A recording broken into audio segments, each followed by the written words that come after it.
Let's go. WWE in 2010 was very, very odd, I will say.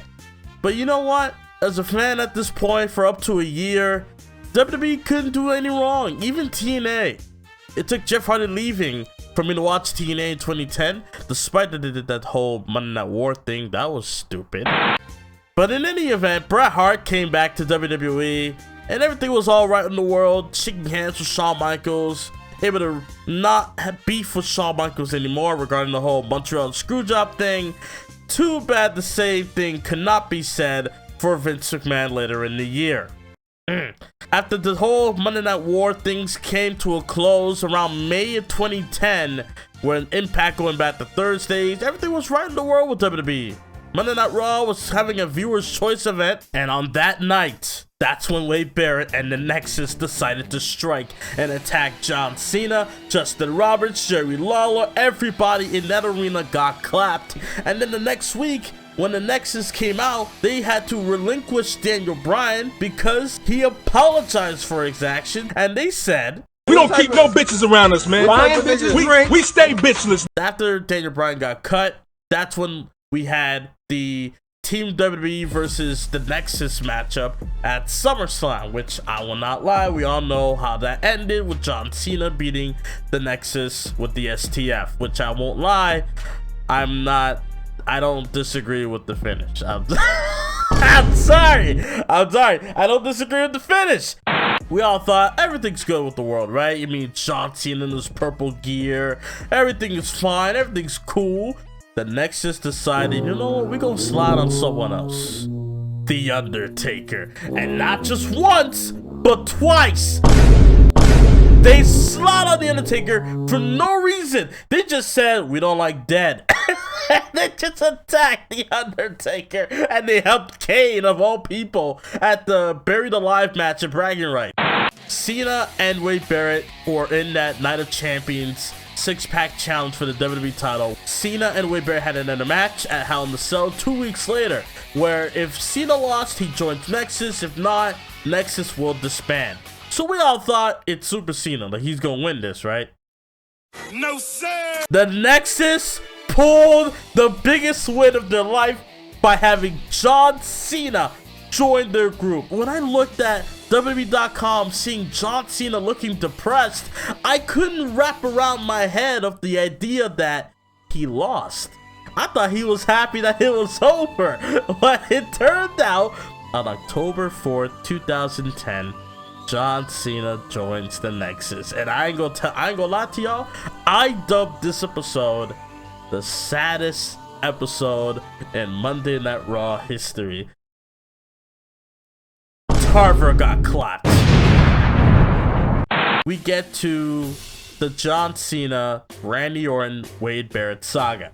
So Wade Barrett announced that he would be facing Randy Orton at Bragging Rights after winning that Battle Royale. And Wade Barrett had a stipulation for John Cena saying, if I don't win the match, then your ass is fired, or something along those lines, right? John Cena said, I bet. Cena got Randy Orton disqualified, and Wade Barrett ended up winning the match. Wade Barrett won the match because Cena hit him with the AA, and Orton lost via disqualification. But Wade Barrett did say, if I don't win the match, not win the title, if I don't win the match, then there's no consequences. So Cena thought he outsmarted Wade Barrett. Psych! Sadly not the case, because Wade Barrett got another title shot at Survivor Series, and this time, if he doesn't win the WWE Championship, Cena is fired. So we all thought, okay, Cena is special guest referee for Survivor Series with Randy Orton as WWE Champion. I mean, with the history between Randy Orton and John Cena, I mean, it kind of makes sense that, you know, Cena would want to be free rather than fired, right? No. John Cena would rather get fired. Psych! Wade Barrett was like, nah, I got screwed again. So I get another WWE Championship match on the Raw after Survivor Series, the night John Cena will be done, the night that John Cena goes away. This nigga Cena pulled the referee out, hit Barrett with the AA, RKO later on in the match by Randy Orton. Orton retains the awesome! The Miz cashed in Money in the Bank and became the WWE champion for the first time in his career. And I'm not saying this out of hate like nowadays. I mean, I'm talking about back in the day. Back in the day, they got that over. They got John Cena to the end of that fucking... After all of this, you all thought that's it, right? Like, no more Cena. Cena's done. Like, that's it. That was Cena's last move. No.